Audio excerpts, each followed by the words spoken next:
ශ්‍රී ලංකාව මේ අපේ රට ස්වභාව සෞන්දර්යයෙන් පිරුණු පුංචි දූපතක්. ආරුක්කු නවේ පාලමේ චමත්කාරය. මැණික් පුරවරය රත්නපුරය. ශාන්ත සුවය දෙන සෝමාවතී පුදබිම.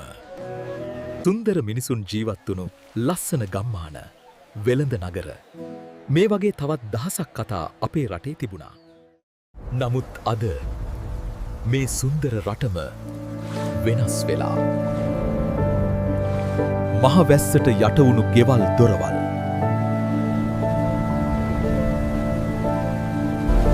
කඳු කඩා වැටි ජීවිතේ විතරක් ඉතුරුණු මිනිස්සු. ජලාශ උතුරලා. අහිංසක මිනිස්සු අසරණ වෙලා.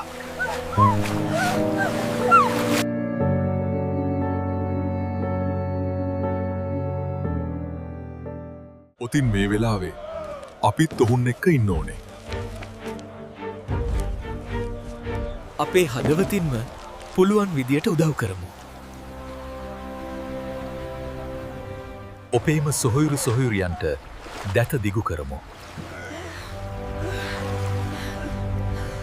මේ විපතේදී අපි හැමෝම එකිනෙකාට උදව් වෙමු. ඔපේ ජනතාවට නැවතත් සාමාන්‍ය ජීවිතයක් උදා වේවා කියා ප්‍රාර්ථනා කරමු.